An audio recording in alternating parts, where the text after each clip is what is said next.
Hello, welcome. Dr. Sushma Singh this side. Today we start block 5 perspective on tribes in India.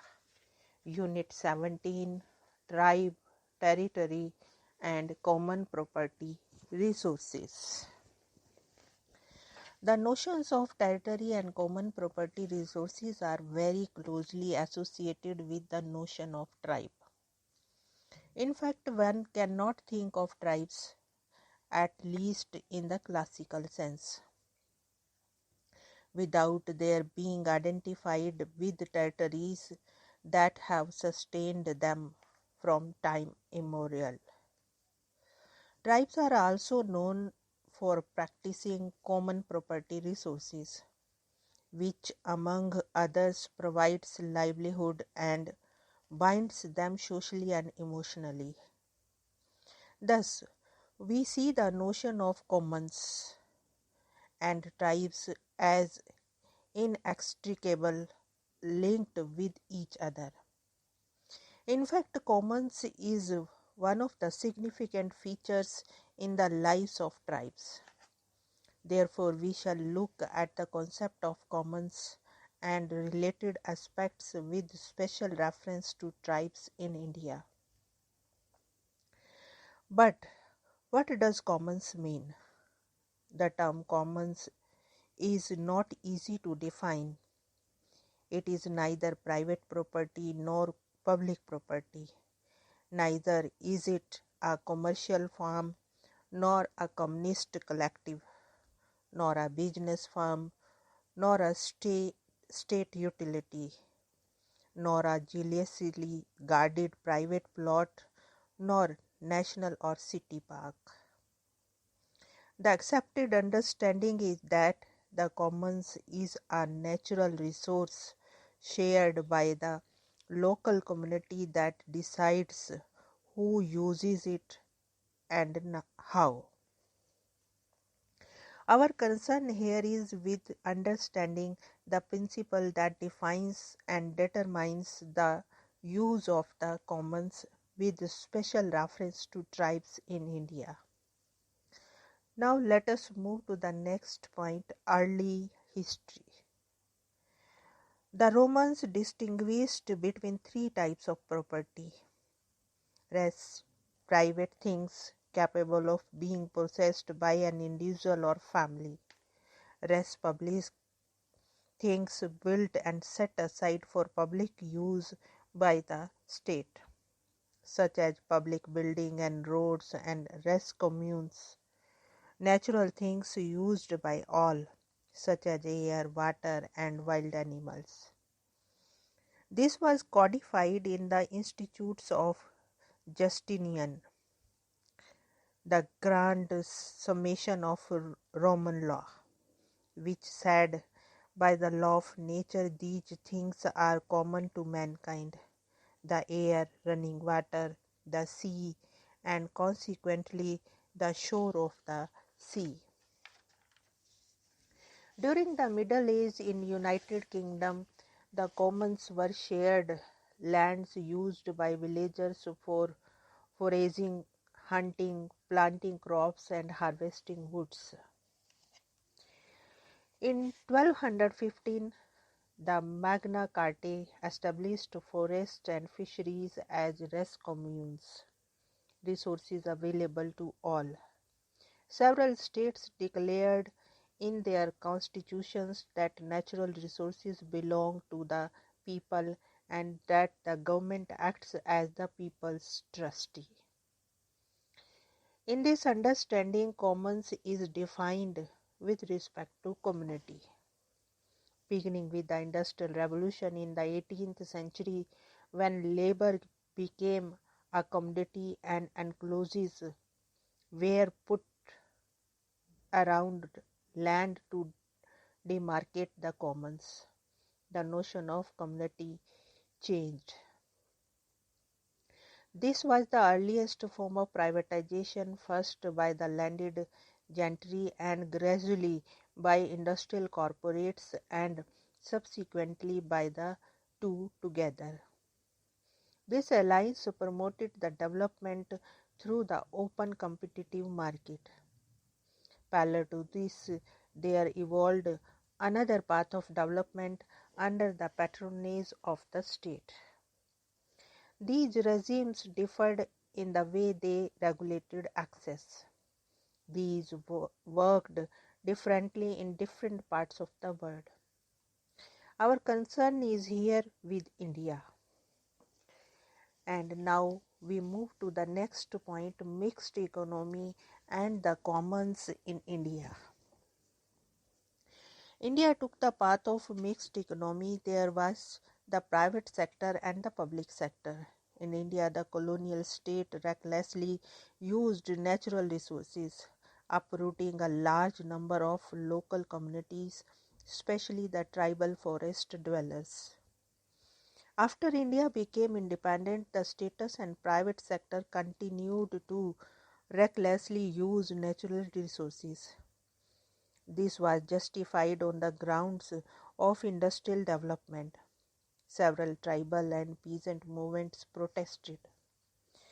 However, in the 1960s, when the recklessness began to undermine the natural resource base for industry, the state changed its policy. On the one hand, enclosures were made of reserves of nature such as wildlife sanctuaries, national parks and biosphere reserves.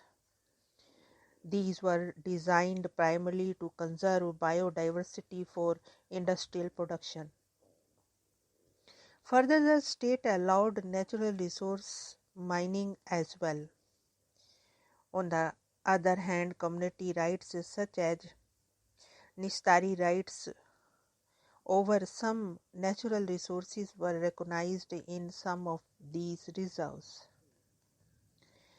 This resulted in the displacement of the several million people without their being adequately and appropriately compensated. Several local communities suffered because the resource base for their livelihood was taken away from them. Research showed that a large number of these communities were deprived of their commons. For instance, N.S. Jodha has pointed out that the common property resources have been degraded and their productivity is much lower today than in the past. Consequently, the rural rich depend very little on them. It is not worthwhile for them to collect and use meager quantity of products from these resources. On the other hand, the rural poor with limited alternatives increasingly depend on low pay of options offered by such resources. In the villages studied by Jodha, 84 to 100% of the rural poor depended on common property resources for fuel, fodder and food. The corresponding proportion of rich farmers did not exceed 20%, and intermediate categories of farm households depended on these resources more than the rich. Madhu Sareen has pointed out that the impoverishment and alienation of forest-dependent villagers resulted in widespread forest destruction and state forest department being in perpetuate conflict with forest communities. In fact, it was the acceptance of the state's inability to control access by the impoverished and alienated forest dwellers to state-owned forest that culminated in the birth of joint forest management. State forests account for 23% of India's land area and represent the country's largest land-based common property resource. Joint forest management has a particular significance for the majority of the country's 54 million tribal people and other disadvantaged forest communities. particularly women, as they continue to depend primarily on forest for their livelihood and subsistence needs. The 73rd Amendment seems to be a turning point. It enabled the local communities to manage their common resources according to their tradition. Through this measure, the state gave legitimacy to the community's responses to the scarcities and stresses created by market-driven and state-sponsored development, namely a rapid decline in their area and productivity.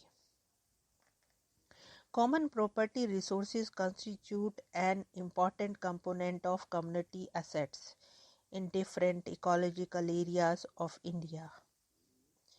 They are sources of a range of physical products, offer employment and income generation opportunities, and broader social and ecological benefits. These measures were taken to ensure efficient use of resources for industrial production of goods, facilitate capital accumulation, ensure cheap labor, and protect community rights whenever possible. Commons were defined as common property resources.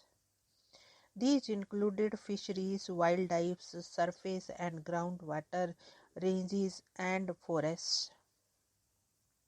The use of these resources was a function of excludability and subtractability. Excludability refers to the fact that controlling access over the physical nature of the resource by potential users may be costly and in the extreme virtually impossible. This explains the second aspect. In this case, the user is capable of subtracting from the welfare of the others. This process of industrial development accelerated on account of globalization. This is, as it has been argued, was necessary to cope with the needs and demands of a growing population. The result of this development was to the contrary. It impoverished those who lost access to the commons and enriched those who took possession of it. In other words, it colonized the commons. This is an instance of excludability and subtractability. There are natural things such as air and water that are needed by all. These were polluted by the industrial world, and other groups of people not engaged in the polluting production processes suffered the consequences of this pollution. This led to the commodity package air and water.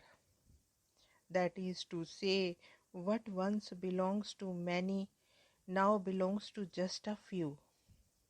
This entire process extracted resources from nature at a rate several times faster than the rate at which the nature can regenerate itself.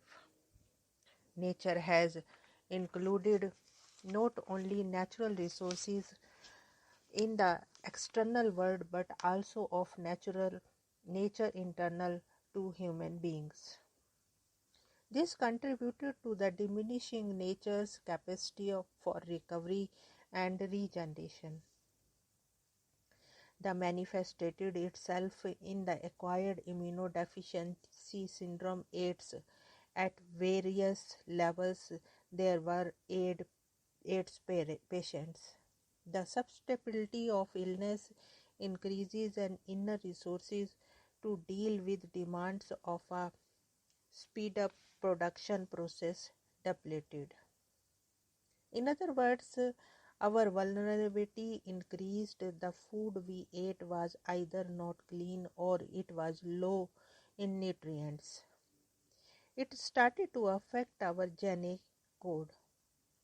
Our food security was gradually being undermined, not only because of the insufficiency of food grain production but also because the quality of food that was available was not appropriate for the sustainable health. Here we want to close this lecture. Thanks for listening.